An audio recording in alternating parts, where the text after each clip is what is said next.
My sermon this morning is on parenting, something that my husband, Gus, and I are right in the trenches with right now.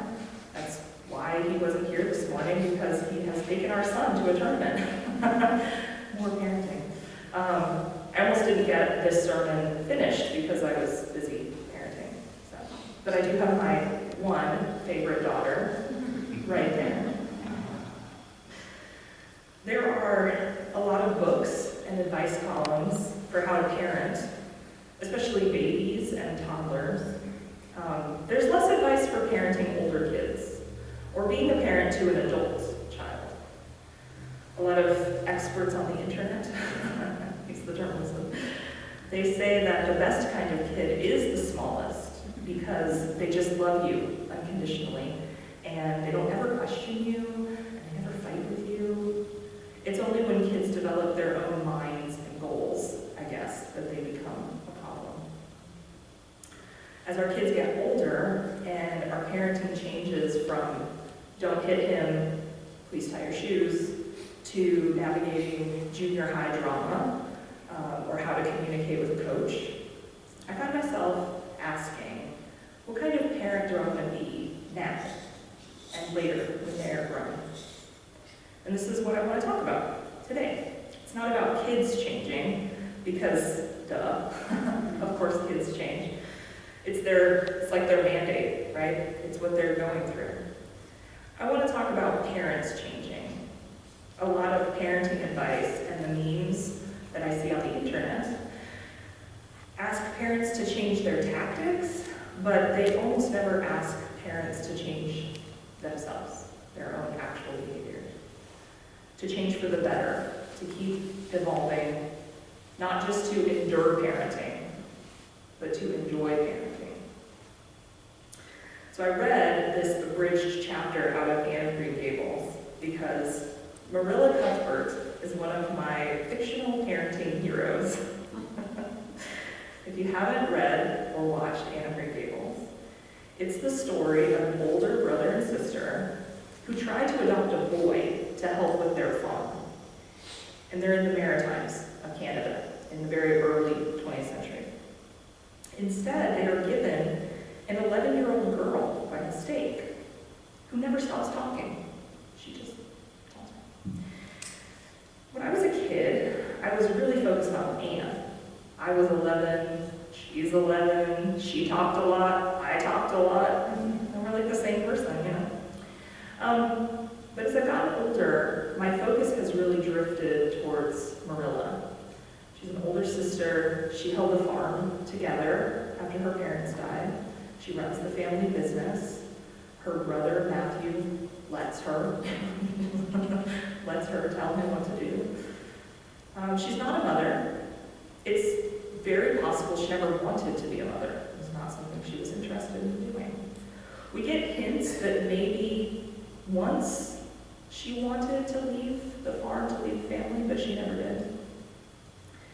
Matthew, who becomes Anne's father figure, he's this gentle force, and he guides Anne and Marilla into a good relationship, but he doesn't get recognized much for that.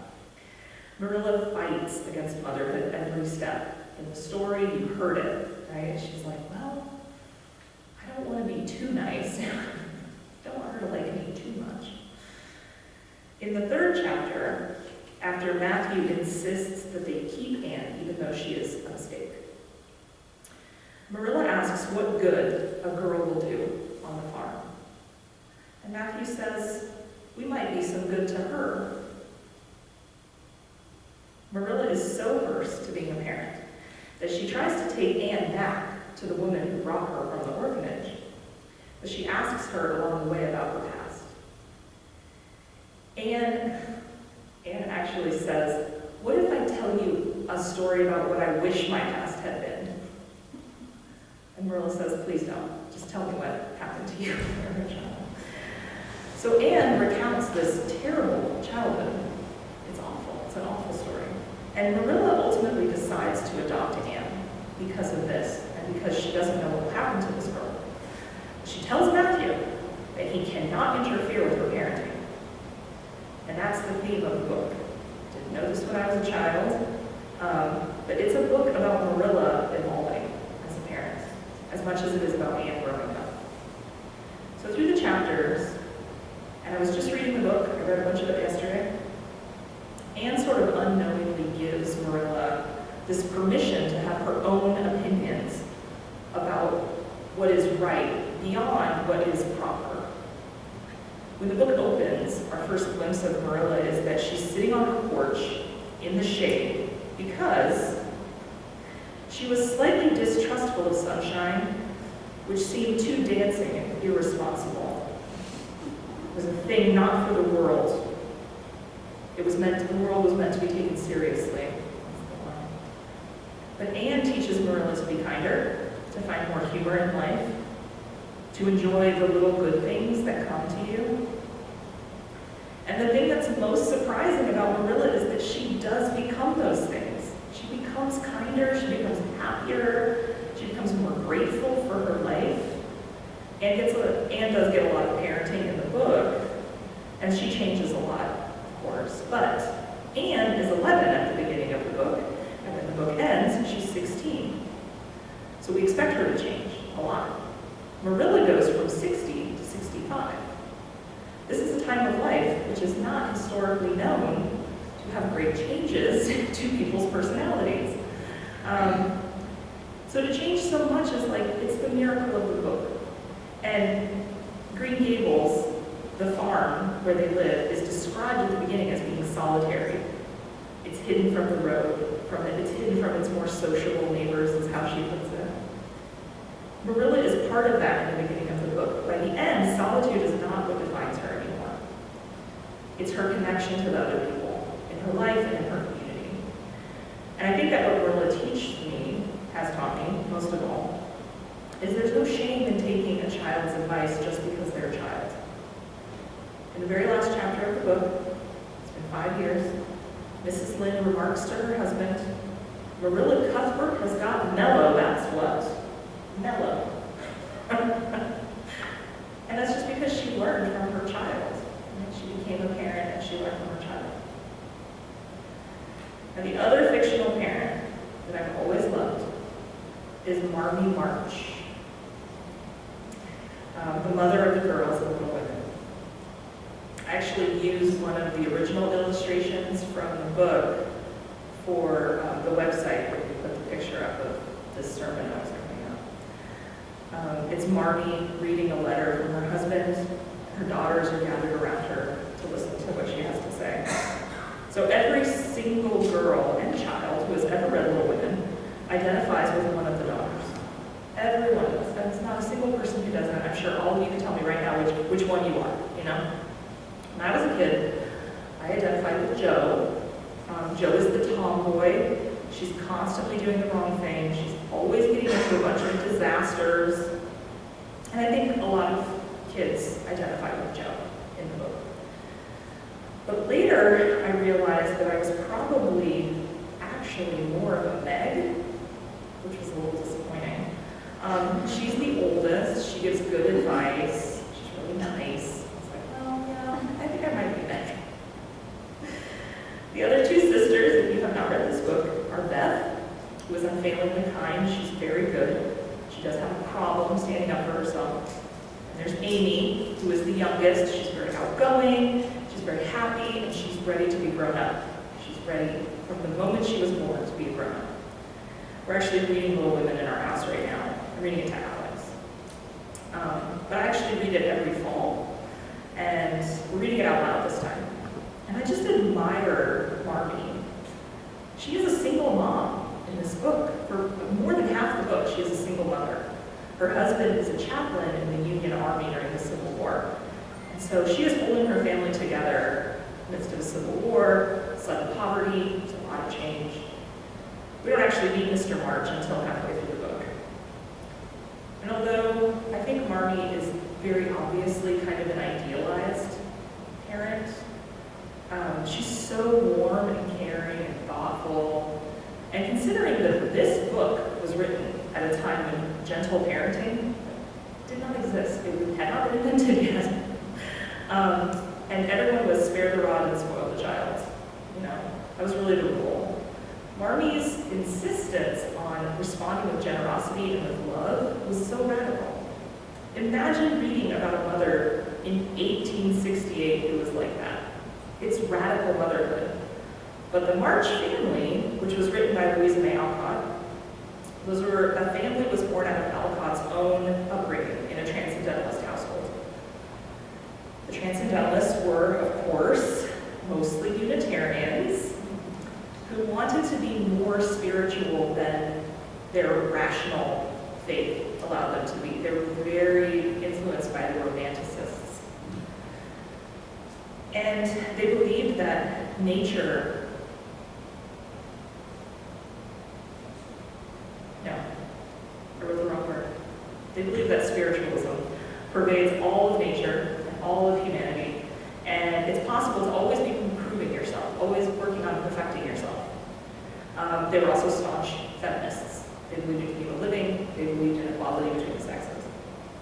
So Marmie March is this embodiment of really what are a lot of our UU principles today.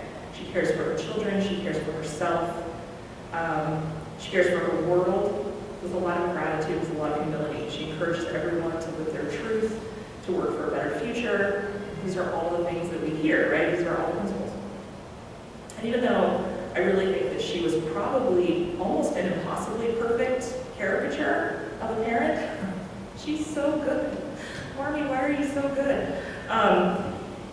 She does inspire me quite a bit. There's a chapter where Jo gets so angry at her little sister, at Amy, that she almost lets her die. Amy falls through the ice in the river because Jo is ignoring her and doesn't tell her that the ice is thin. And when Jo confesses this remorse to her mother, Marmie doesn't lecture her for weakness or berate her for not behaving like she should have behaved. Instead, she tells Jo that she herself is often angry as Jo, angrier than Jo. And she has learned over many years to control her anger, otherwise it will make her bitter, is what she says.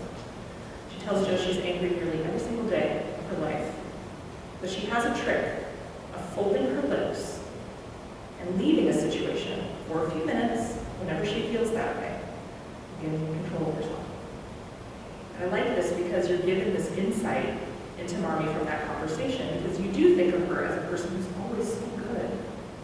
And instead, later in the book, it happens several times, you see Marmie fold her lips and leave the room, and you know the secret. You and Jo, the reader and Jo have a secret. They know that their mother's really mad, right?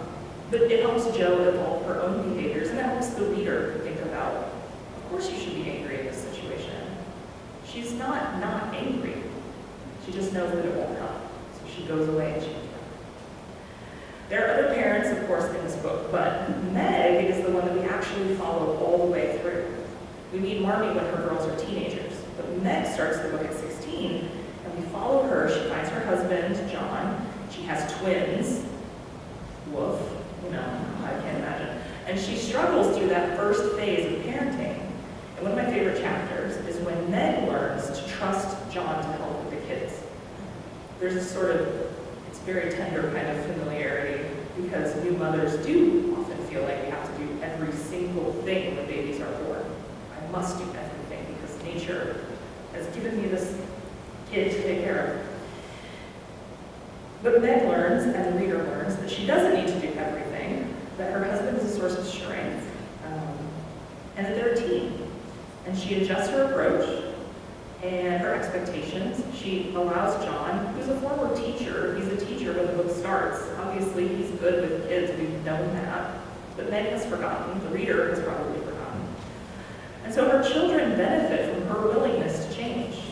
Her children become better parented because she's willing to let go of them, to let someone else in. And so all of these mother figures, right, Marilla and Marmie and Meg, all M's also, they all have something in common, that they're imperfect, that they're struggling. Everyone struggles.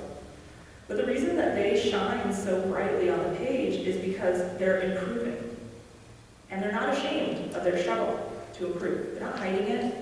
They're doing it every single day. They're doing it right there in front of you. I think literature is really good at at teaching lessons like this, because we often can't learn them just by living our lives. Sometimes helps to read someone else going through it. But my takeaway is that what we owe our children, maybe all children, is to never get complacent about our own journey or think that we've done enough, because what's enough? I know that most of the time, when I think I've really come pretty far, I have this moment where I realize I haven't gone far enough. It's usually when I say something out loud that I shouldn't have said. That's my real, it's a real problem for me. And that's a pretty bad thing not to control, right? Because, especially when you're a parent, I think, I say things and I regret it, but you can't take back what you said. And it's a lesson every time. And you could say, oh, kids are so resilient, they won't remember. But I remember every single thing my parents ever said to me that was cutting or mean-spirited. They stick to you. You know, they're hard to shrug off. I get impatient. I'm not good at waiting, which means sometimes I'm rushing things for my kids or to my kids that I should just let happen on their timetable. These are just 2 examples. Of course, there are 5,000 examples I can pull on top of it. But I keep trying, you know? It's one of the things I think I owe them. I owe them to keep trying.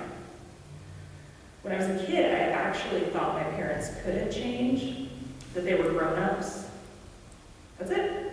That's it. And I mean, I'd like to say I was like a dumb kid for thinking that, but I don't think that's true. I think what children experience is what children think is normal. They don't have enough experience to know what normal means. So if they live in a castle, that's normal. They sleep on a couch every night, that's normal. That's what's the normal thing. So whoever they grow up with, whatever kind of adults they grow up with, that's the normal thing for them.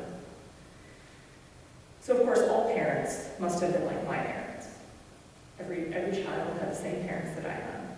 It wasn't until I was a teenager and actually started noticing and asking questions that I realized all people are different from each other.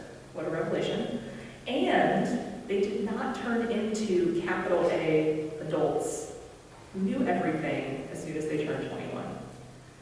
This became crystal clear to me when I myself turned 21 and did not learn anything overnight. I still was in college. I had no idea what was going on. And then I had kids later, and I realized again, there's no revelation coming. I had no idea what I was doing, and at some point, I started keeping a journal to write down my own thoughts about what I was doing and my feelings, and I started to reread Little Women every year because I just felt like it was a nice guiding star. And I wanted to see how a good mom does stuff. Marmy, please tell me how to be good. You know, babies and toddlers will make you crazy enough to ask a fictional Civil War dead mom for advice. But at some point, and it's also, you know, talking to Gus about these things, we're constantly talking to each other about what are we doing? Are we doing the right thing? Do you think the kids are okay? Have we pushed them? Where should they go to school? I mean, there's so many different things to think about. But at some point, this work actually did produce a revelation. And not only were my parents not the only kind of parents that could ever be, and I could be whatever kind of parent I wanted to be, but I was also capable of continuing to change, which I had been doing my whole life. I had been changing the whole time. Just because I was an adult did not mean I stopped changing. I changed a lot. There was no reason I couldn't keep doing it. And then I had another revelation. They're just coming thick and fast at this point, these revelations. It was probably all the coffee I was drinking around this time. But I realized my parents, actually, my current parents, also had as much capacity for change. And in fact, had been changing my whole life. I just wasn't noticing it. They were made out of stone. They're people. I was just so fixated on myself. I know that sounds kind of silly. But if you think back to your own parents, there was probably a time, a long time, when you thought of your parents as not just unchanging, but unchangeable.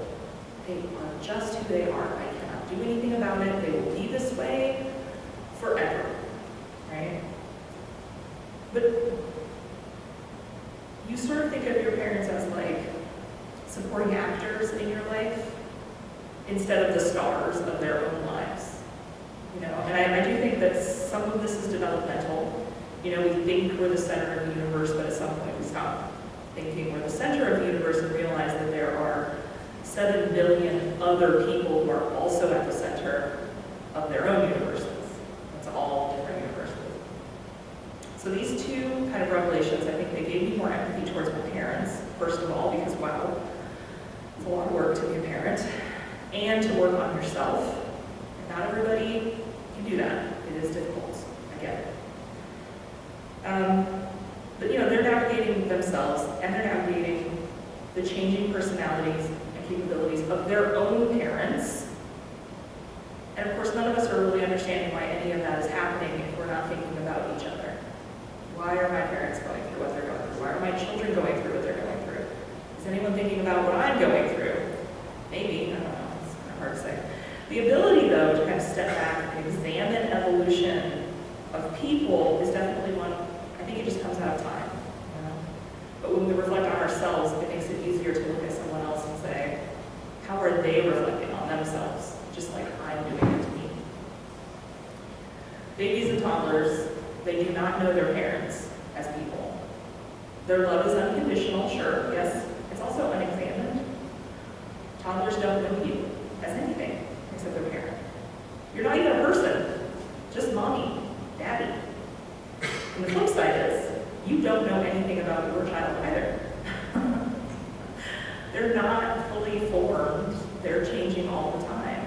And when they start forming a complex personality and observing other people's behavior, they will start judging people. You, their previous godlike parents, you start to fall short of perfection because you're a person, of course. And so does your kid, because your kid starts to discover and internalize their own personal truth. And that truth may not be in line with what their parents want them to be or to know. I think that's really true right now. I think about it a lot in like the 21st century, right? Like, I think about the LGBTQ movement. I think about some of these just massive sea changes in the way that people perceive themselves, the choices they make, and the labels they attach to themselves. And I am already kind of falling short. I try really hard, but I'm not always good at it. And my kids are so good at it. They're just so adept, you know, and just being with people and understanding them and being good about it. But, you know, the truths, like I said, are not always in line with what parents want them to be. And I actually think this is where it really starts to get interesting.